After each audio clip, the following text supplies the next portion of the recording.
Bueno, no sé si va a querer la presentación hacer su trabajo.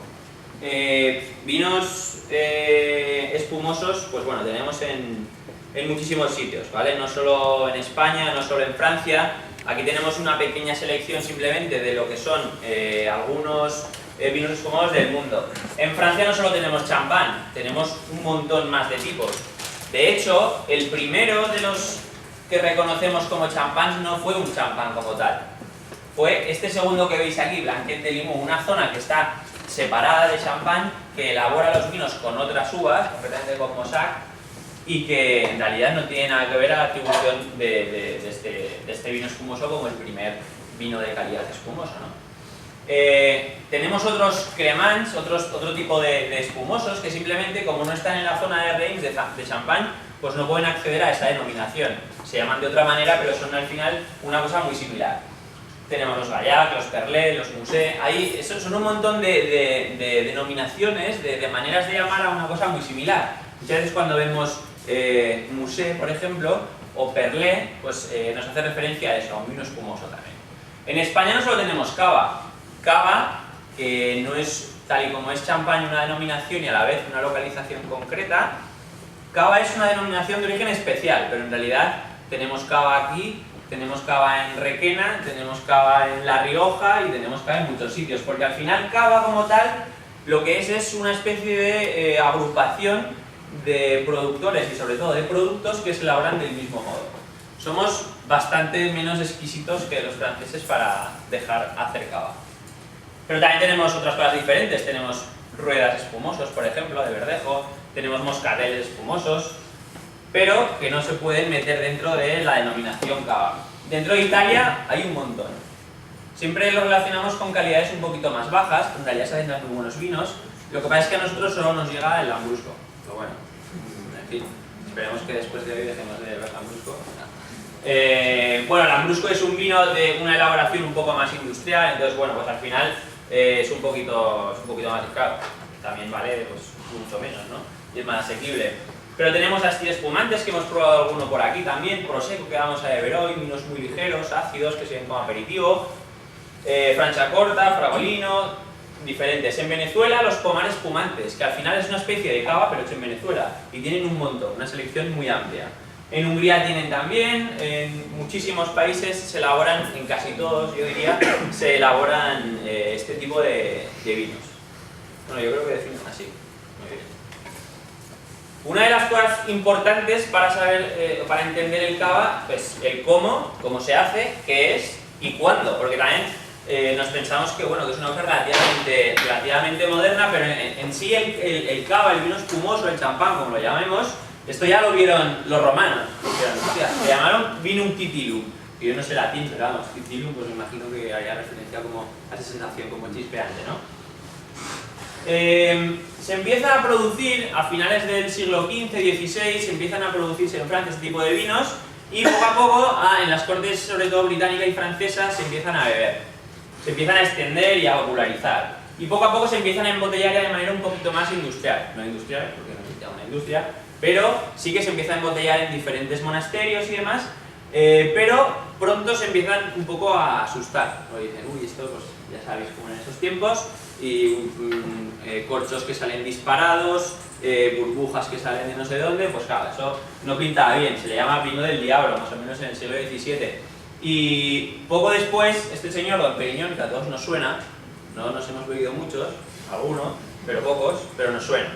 Este señor era un benedictino que sentó las bases de, sobre todo, el champán, en el sentido en que, sobre todo, empieza a seleccionar variedades diferentes, empieza a poner un corcho en concreto, lo elabora de una manera ya muy similar a la que se elabora ahora mismo, etc. Ruinart, porque lo sepamos, dentro de los champán es el primer señor que realmente monta una cava dedicada solo al champán. Empieza a plantar solo variedades dedicadas al champán. Y todo esto, que al final era una especie de protohistoria del champán, eclosiona cuando el señor Pasteur, y otra vez nos juntamos con la ciencia, por fin le dice a esa gente qué es lo que está pasando con el vino, ¿no? Y sobre la fermentación, la estudia, y a raíz de ahí ya podemos empezar a producirlo de manera ya organizada, vamos a decir. Eso en cuanto al vino espumoso en general, y en cuanto al cava aquí en España, se elaboró ya desde principios de siglo XX, pero hasta el 72 no zanjamos el problema que tenemos con Francia, con que esto es cava, pero esto no es champán, le llamáis método champenoise, pero no es champenoise. Entonces, a partir de ese momento dicen, vale, venga, pues hacemos un contrato. El champán es el champán y también nos decimos que el cava es un vino y así nos dejamos tranquilos los dos, ¿vale? A partir de ese momento ya tenemos cava. Y en cuanto al cómo, esto es una de las historias que siempre estamos a ver, ¿no? Pero el cava, o sea, entonces, lo fermentas, haces un vino, lo metes en una botella, lo fermentas, luego no, espera, no, metes azúcar con levaduras, bueno, a ver. El vino espumoso al final es un vino, primero es un vino, con lo cual tenemos que coger uvas y fermentarlas, hacer un mosto, hacer un vino tranquilo. Cuando tenemos nuestro vino tranquilo, lo que hacemos es meterlo en una botella. Y a esa botella le añadimos un licor de tiraje, que es como se llama esto, ¿no? Que es una solución que incorpora azúcar y levadura, o sea, alguien que fermente y su comida. Con lo cual lo que va a hacer es que va a generar lo que genera siempre la fermentación, alcohol y carbónico. Y lo que vamos a hacer es ese carbónico ahogarlo dentro de la botella, de manera que al pasar mucho tiempo en contacto con el líquido se disuelva. Ahora esta segunda fermentación en botella. Saldrán las burbujitas y se integrarán dentro del líquido. Eso no lo entiendo muy bien, nunca lo he entendido, o sea que no se puede explicar. Pero bueno, porque dices, aquí no están las burbujas y luego aparece cuando te lo bebes. Bueno, eso ya te lo expliquen los físicos. Precipitación de residuos. Esto pasa siempre. Lo que tenemos que hacer es, tenemos ahí las levaduras, pero claro, cuando acaben de fermentar se morirán. Y esas lías, la lisis de la levadura, cuando ya acaba de fermentar y se muere, esos esqueletos se quedan ahí. Y nosotros lo que hacemos es llevarlos a posición de rima. Esas botellas, una vez que están cerradas con la chapa, que al principio no es un corcho, es una chapa, lo que hacemos es ponerlas en pupitres, que son esta especie de muebles que habéis visto muchas veces, en las que se meten las botellas de cava con el tapón hacia abajo. Entonces lo que hacemos es, antes se hacía manualmente, ahora se siguen haciendo en algunas cuvées, que veremos algunas en las que se hace manual. Lo que se hace es, poco a poco, cada día se le daba en concreto un octavo de vuelta para que el precipitado se fuera posando en la parte de abajo y se inclinaba un poquito más. De manera que al final todos los precipitados acababan en el cuello de la botella. Y entonces lo que se hacía era, antes simplemente abrir ese tapón y que con la propia espuma, la propia burbuja, sacase el residuo, y ahora lo que se hace es, se congela, congelamos esto, lo sacamos y tenemos que de alguna manera rellenar un poco ese espacio que hemos sacado, degollamos y luego lo que hacemos es meter un poquito de licor de expedición. El licor de expedición es otro vino, o una solución de vinos, o un aguardiente, o lo que sea, con lo que digamos que acabaremos el cava. Le daremos todo el azúcar que queremos que tenga, si queremos que sea brut, extra brut, nature, lo que sea. Luego explicamos un poco eso también. Y entonces ya tendremos acabado nuestro cava. Le pondremos ya nuestro corcho definitivo y lo dejaremos criando todo el tiempo que queramos hacerlo. Y en cuanto al cómo, a veces escuchamos eso de no, método champenoise, método tradicional, método no sé qué, pues bueno, esto es muy fácil.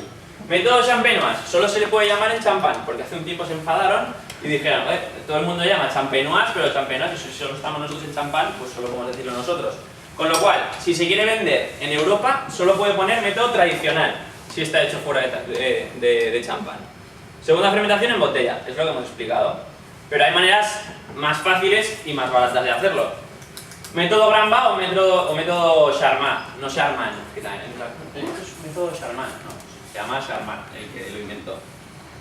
Dices, bueno, hago la primera fermentación en la botella, pero la segunda no voy a estar ahí, que si da vuelta a esto, que si guardo la botella, que si la pongo no sé cómo, pues lo fermento en un gran depósito y ya está. Y me olvido un poco de las botellas. Método Transfer, pues más barato aún. Cojo y digo, bueno, segunda fermentación, la hago en botella, pero no me pongo que si de huella esto, que si no sé qué, que se congela, lo saca no sé qué. Lo que hago es, ya lo tengo en segunda fermentación hecha, lo empiezo a echar a depósitos, lo voy filtrando, el vino ya está hecho, lo embotello y ya está. ¿Qué pasa? Que cada vez perdemos más atributos positivos, ¿no? El vino se oxida más, la burbuja no es la misma, sufre mucho más, etc. Pero bueno, igual nos interesa y queremos que sea un poquito más barato. Y ya llegamos a la cata, que es lo que nos interesa al final, porque entre fútbol, lo otro, los zombies, no sé qué, el pesado este que nos está dando aquí, y la final de la copa.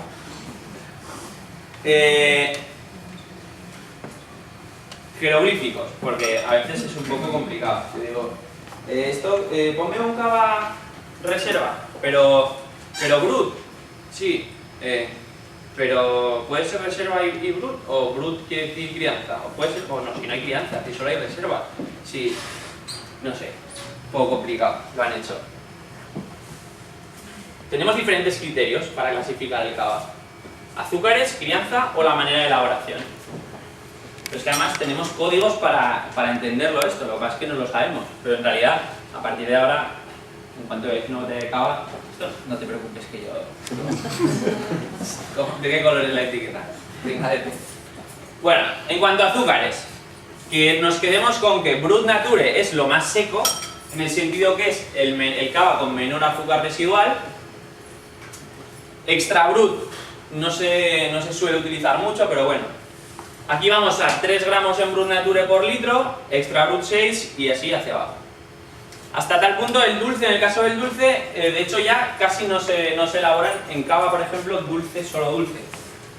Casi siempre se ve semidulce, ¿vale? Esto es un poco antiguo en el sentido que aquí habría un semidulce. O dolç también, me parece, en cava, en los catalanes. Pero bueno, lo importante es esta diferencia de sequedad, de pureza. Y lo siguiente, lo que tenemos siempre duda, que además todos decimos, no, yo soy más de Brut. No, Brut Nature no... Bueno, no sé, no. Un poco... Es difícil, en realidad es difícil de entenderlo, sobre todo probándolo.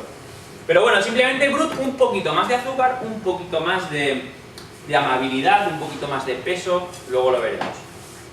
Crianza, aquí viene cuando la matan, porque claro, si no entiendes primero cómo se hace el cava o el vino espumoso, pues de lo que no te das cuenta bien es de qué significa la crianza, ¿no?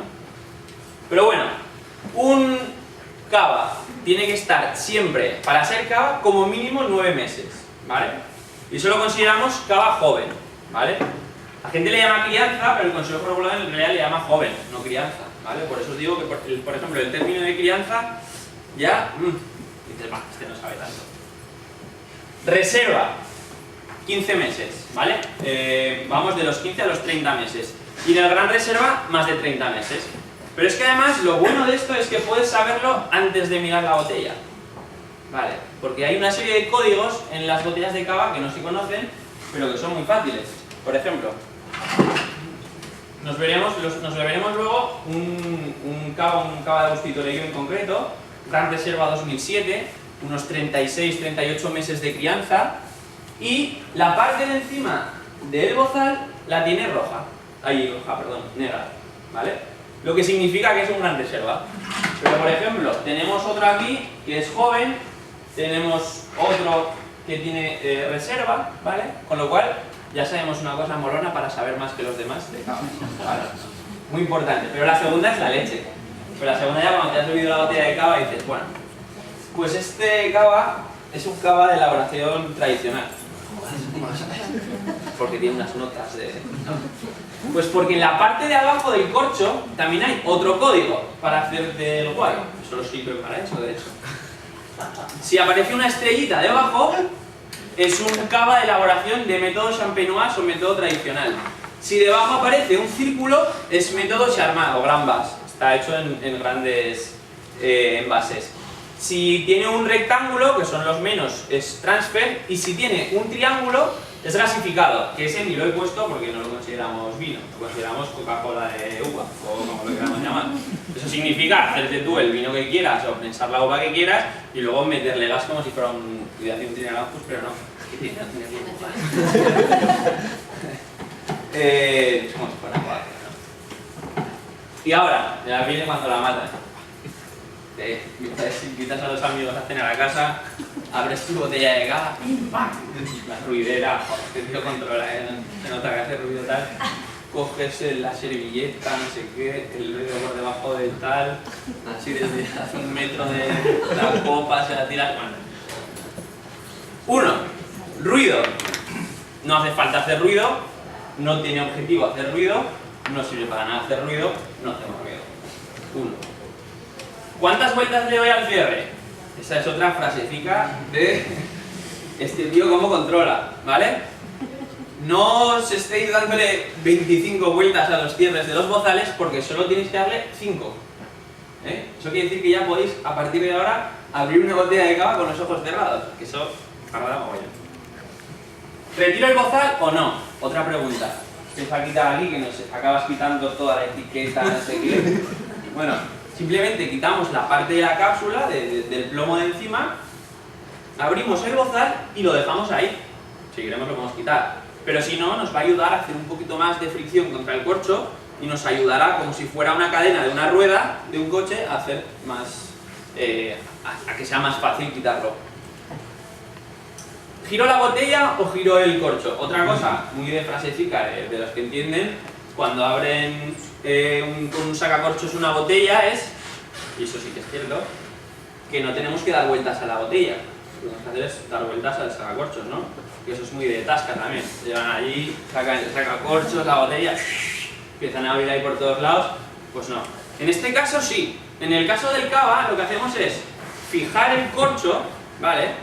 Y para que nos sea mucho más fácil, porque lo que hacemos es, esto es física, esto que luego nos lo matiten, pero vamos, creo que cuanto más lejos estás del punto que quieres mover, pues el momento de fuerza es más grande y te es mucho más fácil.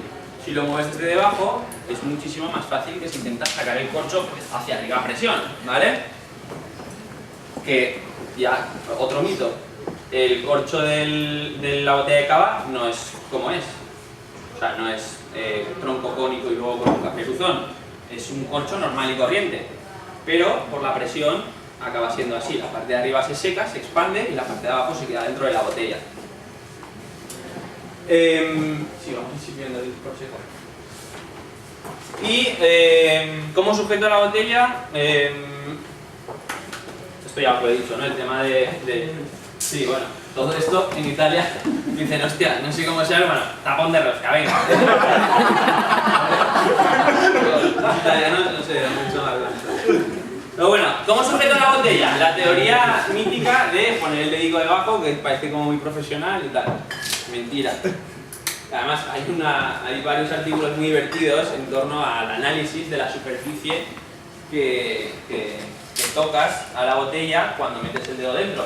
Porque estás tocando con el dedo, con la palma, con los 4 dedos, con lo cual estás mucho más en contacto que si simplemente coges con la punta de los dedos la botella como cualquier otra botella de vino y la sirves normal, ¿vale?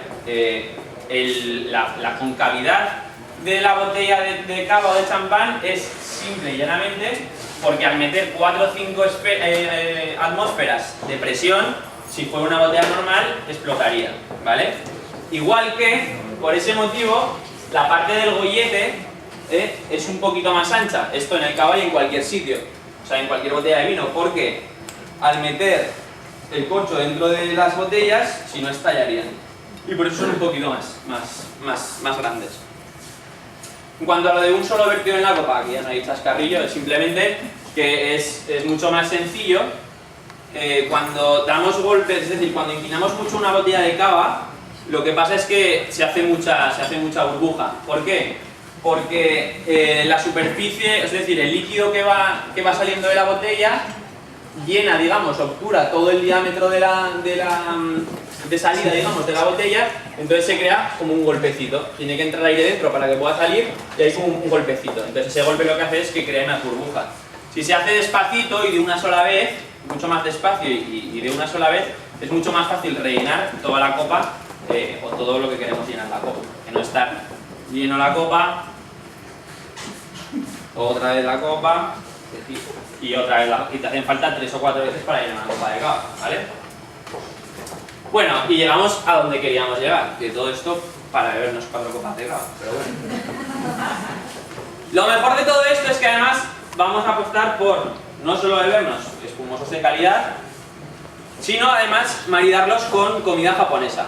Para cualquier duda, y ahora cada vez que veamos cada elaboración, lo que haremos será que el profesional, que es el que está haciendo aquí lo que os vais a comer, nos explique exactamente lo que hay. Porque igual que con los cavas hay mucho misterio, con la comida japonesa ya es la hostia. O sea, llegas a un restaurante y la bolita de arroz se llama de una manera, pero es que vas a otro y se llama de otra. Porque en unos sitios al kosomaki que vamos a ver, le llaman makizushi, en el otro lado le llaman rollito de alga con no sé qué, pues él nos va a decir exactamente cómo se llama cada cosa, ¿vale?